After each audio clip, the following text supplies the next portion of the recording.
Wars have been fought since the Crusades to claim ownership of holy relics for different empires. But who has the true claim of ownership over these relics? And where are they now? Militaries, private vaults, and armed guards secure Jesus' cross, Buddha's tooth, and the black stone, keeping them from the masses. What secrets do these relics hold? And why are entities willing to go to such lengths to keep them from us for so long? The true cross. In Christianity, around 326 CE, a remarkable event unfolded that would shape Christian history and devotion for centuries to come. This was the time of Saint Helena, the mother of Roman Emperor Constantine the Great, who embarked on a pilgrimage to the Holy Land.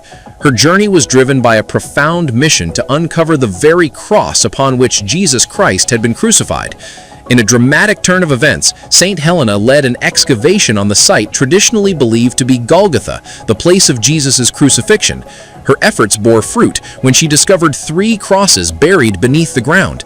To identify which was the true cross, a miraculous healing was attributed to the touch of one of these crosses.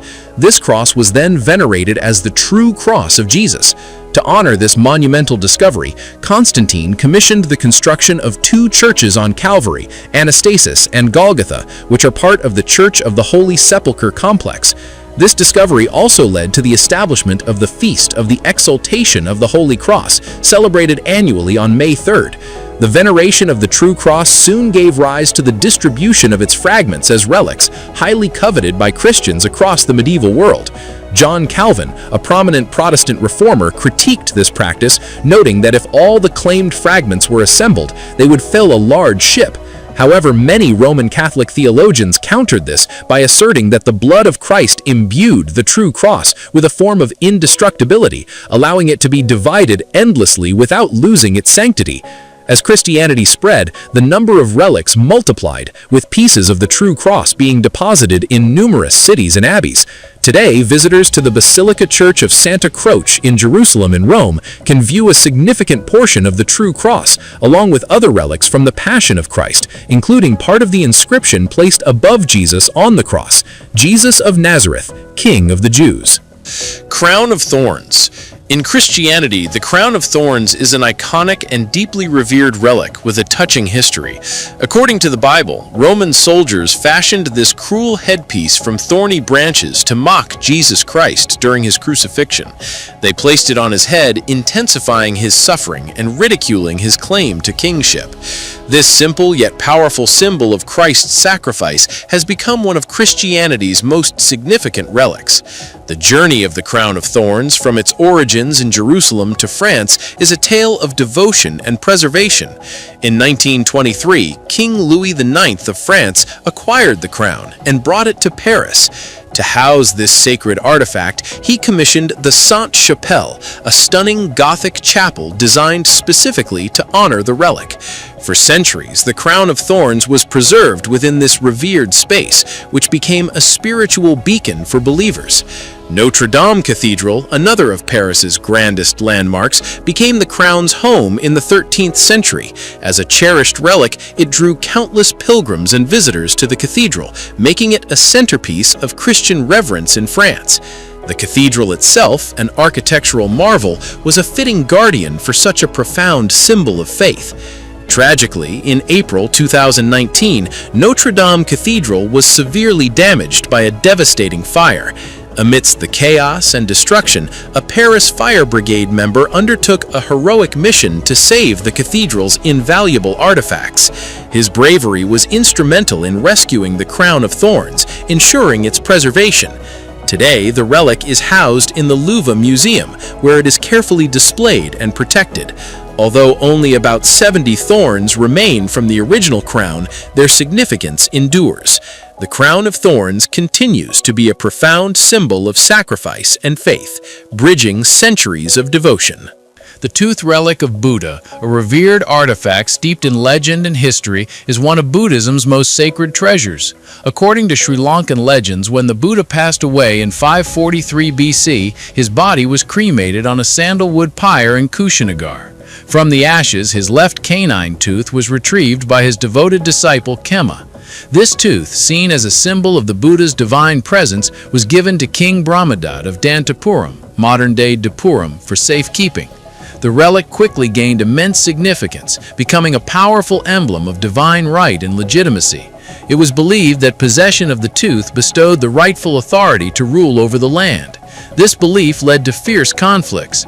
Approximately 800 years after the Buddha's death, a dramatic war erupted between Guha Siva of the Kalinga Republic and King Pandu, both vying for control of the relic. The struggle underscored the relic's immense value and the lengths to which rulers would go to possess it. The tooth relic's journey through history was marked by danger and reverence. After the conflict in Kalinga, it was entrusted to the Abhayagiri Vihara in Sri Lanka. Over the centuries, as Sri Lanka faced invasions and political upheavals, the relic's custodianship shifted. King Bayan of Burma even attempted to ransom the relic from Portuguese invaders by offering £50,000.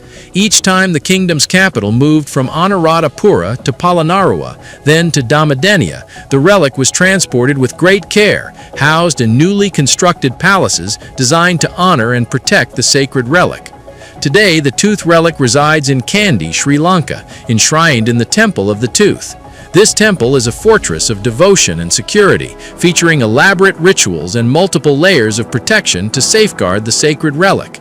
The tooth relic continues to be a focal point of veneration and a symbol of enduring faith and royal legitimacy in Sri Lanka.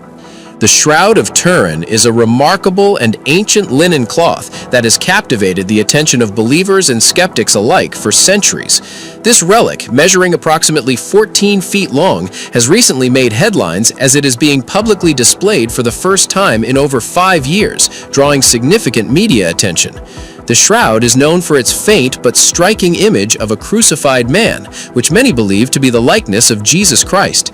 The depiction on the cloth is thought to be a reminder of Jesus' suffering, death, and resurrection, echoing the biblical account where all 4 Gospels describe Jesus being wrapped in linen and laid in the tomb after his crucifixion.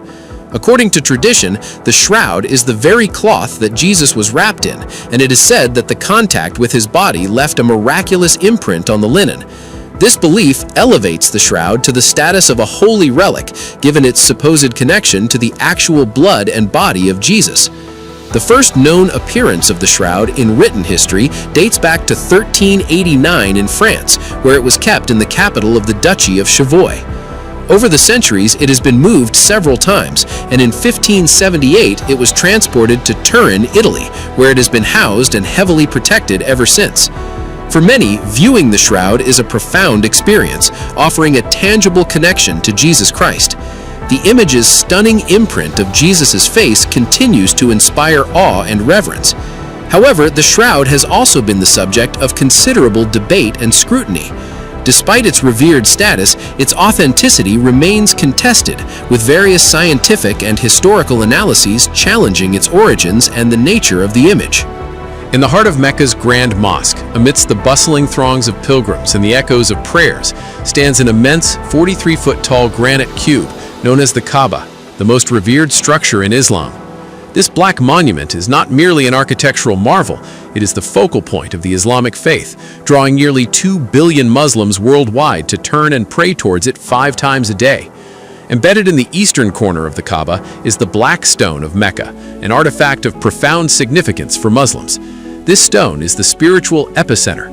According to Islamic tradition, it is believed to have descended from heaven during the time of Adam and Eve, marking the location of the first temple, an act that sanctified Mecca as the holiest site.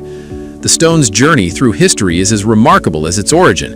It survived the Great Flood mentioned in the Quran, a story shared with Judaism, and was later rediscovered by the prophet Abraham with his son Ishmael. Abraham is said to have established the first place of worship in Mecca, cementing its importance as the site of the initial prayers to the one God. The significance of the Black Stone was further underscored in 605 AD, when the Prophet Muhammad himself placed it into the Kaaba structure, an act that remains a cornerstone of its sanctity. Each year, millions of Muslims undertake the pilgrimage known as Hajj, a sacred journey to Mecca. During this pilgrimage, they perform a series of rituals, including tawaf, circling the Kaaba 7 times in an act of devotion and humility. Among these rituals, the act of kissing the Black Stone, or even simply touching it, is seen as a deeply cherished moment, reflecting Muhammad's own reverence. Guarded by Saudi Arabian security and accessible primarily during the Hajj, the black stone is a beacon of faith, embodying the essence of Islamic devotion and historical continuity for Muslims. For Muslims, it is not just a stone, but a divine link to their spiritual heritage, representing a tangible connection to the divine and to the sacred history of their religion. The Spear of Longinus, also known as the Holy Lance, is a legendary relic believed to have pierced Jesus' side during the crucifixion. According to the Gospel of John, the Romans, under pressure to remove and bury Jesus' body, needed to confirm his death. A Roman soldier, instructed to ensure this, pierced Jesus' side. Christian tradition names this soldier Longinus, who was either blind or nearsighted as he pierced Jesus. Blood and water flowed from the wound, landing on Linus's eyes and miraculously restoring his sight. This event is considered a miracle, as the blood of Christ is believed to hold miraculous power. In Christian belief, the ordinary spear that touched Jesus became sacred, earning names like the Holy Lance or the Spear of Destiny. Believers hold that the spear, having come into contact with Christ's blood, possesses divine power. The legend asserts that possessing the Holy Lance rendered one invincible, sparking the desire of many leaders to obtain it, believing it guaranteed success. After Jesus' crucifixion, the 8th century French king Charlemagne reportedly possessed the Holy Lance. Charlemagne, also known as Charles the Great, carried it through 47 victorious campaigns, extending his control over much of France, Germany, Slovakia, and Hungary. On Christmas Day in the year 800, Charlemagne was crowned Emperor of the West by the Pope, with many attributing his success to the Holy Lance. The story continues with Adolf Hitler, who is said to have been obsessed with the spear, believing in its legendary power. This obsession is thought to be inspired by Charlemagne's supposed use of the spear. Whether or not Hitler ever possessed the true Spear of Destiny remains a topic of speculation and myth. Today, the Spear of Destiny is displayed at the Hofburg Museum in Vienna, where tourists can view this historic object and wonder whether it truly swayed the fate of nations for centuries.